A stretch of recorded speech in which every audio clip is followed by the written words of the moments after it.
Last we had heard from Joseph, he had interpreted the dreams of the wine steward and the bread maker.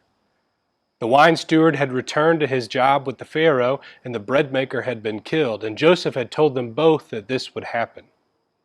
But the wine steward was supposed to remember Joseph and to tell Pharaoh about him so he could be released from jail. But he didn't. And so 2 years went by, Joseph sitting alone in that jail. Life went on for the wine steward. Life went on for the Egyptians. Life went on for Joseph's brothers who had sold him into slavery. Joseph's parents still thought that he was dead. But then Pharaoh started to have a really weird dream about cows. And he wanted to understand what this dream meant. And eventually he turned to Joseph with his God-given ability to understand dreams. Now, before we get into the story and we read it, I want you to take a look at our first printout for this story. On it, you'll see a picture with 14 cows. Would you circle the 7 fat cows and put an X over the 7 skinny cows? I know a thing or two about cows. I grew up around them. In fact, my family even showed cows. Here's a picture to prove it. Look how cute I used to look. But I've got to tell you that with everything I know about cows, when I first heard this story about Pharaoh's dream, I didn't understand it. It was such a weird story with 7 fat and 7 skinny cows. But luckily, God had given Joseph the ability to understand dreams. God gives us all gifts and abilities that we need to use to help other people. That's why God gave them to us. So now let's read a bit of this story. If you happen to have a Bible, would you turn and look for Genesis chapter 41? Genesis is the first book of the Bible, so look in the beginning. And we'll pause to give you a chance to find it. Let's read verses 1 through 7. 2 years later, Pharaoh dreamed that he was standing near the Nile.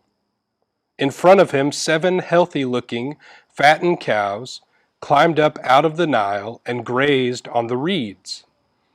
Just then, 7 other cows, terrible-looking and scrawny, climbed up out of the Nile after them and stood beside them on the bank of the Nile. The terrible-looking, scrawny cows devoured the 7 healthy-looking, fattened cows. Then Pharaoh woke up. He went back to sleep and had a second dream in which 7 ears of grain, full and healthy, grew on a single stalk. Just then 7 ears of grain, scrawny and scorched by the east wind, sprouted after them. And the scrawny ears swallowed up the full and well-formed ears. Then Pharaoh woke up and realized it was a dream. Before we learn what Joseph said these dreams meant, why don't you take a shot? What do you think Pharaoh's dreams mean? Pharaoh questioned many people about the meaning of this dream, but nobody could know the answer. And eventually, the wine steward remembered that Joseph had interpreted his dream. And so he told the Pharaoh about Joseph. And so Joseph was brought from jail, and he was given new clothes, and he was cleaned because he probably was pretty dirty after a couple years in jail. And he was brought to the Pharaoh. And the Pharaoh asked him if he could understand dreams, and Joseph said, "It's not me that can do this, but God who has given me this ability." And so the Pharaoh told Joseph about his dreams, and Joseph began to explain the dreams. Let's read verses 25 through 32 now. Joseph said to Pharaoh, "Pharaoh has actually had one dream. God has announced to Pharaoh what he is about to do. The 7 healthy cows are 7 years, and the 7 healthy ears of grain are 7 years. It's actually one dream.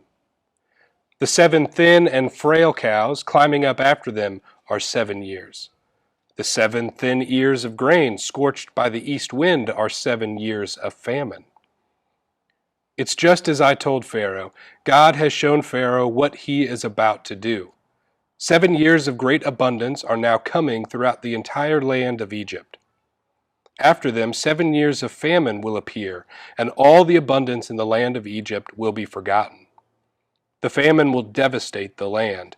No one will remember the abundance in the land because the famine that follows will be so very severe.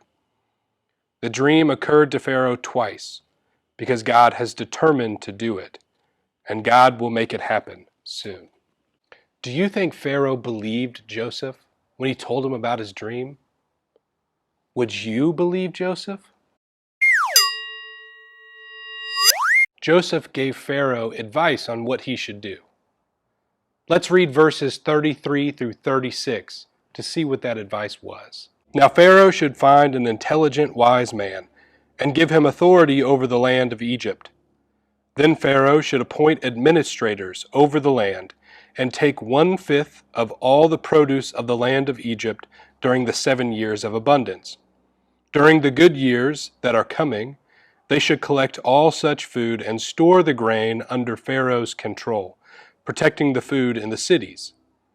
This food will be reserved for the 7 years of famine to follow in the land of Egypt, so that the land won't be ravaged by the famine. Who do you think Pharaoh chose to plan for the 7 years of abundance followed by the 7 years of famine? Yeah, he chose Joseph. Joseph had shown that he had great wisdom and knowledge because God had given it to him. So what better person was there to make sure the plans were in place? And so Pharaoh made Joseph second in command. And Joseph was only 30 years old. Let's see what happens next by reading verses 47 through 49. During the 7 years of abundance, the land produced plentifully. He collected all of the food during the 7 years of abundance in the land of Egypt and stored the food in cities. In each city he stored the food from the fields surrounding it. Joseph amassed grain like the sand of the sea. There was so much that he stopped trying to measure it because it was beyond measuring. Pharaoh's dream was coming true. The 7 years of abundance were happening, and they were able to save the food to plan for the 7 years of famine. Let's read the end of this story, verses 53 through 57. The 7 years of abundance in the land of Egypt came to an end, and the 7 years of famine began, just as Joseph had said. The famine struck every country, but the entire land of Egypt had bread. When the famine ravaged the entire land of Egypt and the people pleaded to Pharaoh for bread, Pharaoh said to all of the Egyptians, "Go to Joseph, do whatever he tells you." The famine covered every part of the land, and Joseph opened all of the granaries and sold grain to the Egyptians. In the land of Egypt, the famine became more and more severe. Every country came to Egypt to buy grain from Joseph, because in every country the famine had also become more severe. Because God had given Joseph the ability to understand dreams and the courage to tell Pharaoh the truth, Joseph was able to save the day for the Egyptians. In fact, because they had so much grain, they were able to sell it to surrounding countries. Joseph really saved the day for a lot of people. Whenever we use our God-given gifts and abilities, we can save the day for people around us. It may not be in big ways like Joseph did, saving thousands of people with having enough food. But saving the day for even one person is worth it. What do you think your gifts and abilities that God has given you are? And how can you use those things to help other people and save the day? I think one of my God-given abilities is teaching. Both my parents were teachers, and so they showed me what it looks like to teach people well. And I hope that through my teaching these Bible stories, that you will grow in your faith and you'll understand God even better. And then you'll use your gifts and your abilities that God has given you to help other people. And because of that, I will be able to help save the day, just like you are. So use your God-given abilities.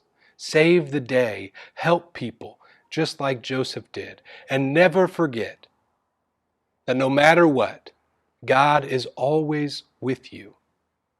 Just like God was with Joseph the entire time he was in slavery and jail. Before we go, take a look at the second printout page. You'll see that it's a coloring sheet. And it's Joseph sharing a sack of grain with someone during the 7 years of famine. As you color that page, think about how important sharing is. If Joseph hadn't shared, then lots of people would not have had enough food. And don't forget to send me a picture of your coloring page. I'd love to see them. Here's a picture of mine. Next week, we will finish telling the story of Joseph. I hope you have a great week. Goodbye.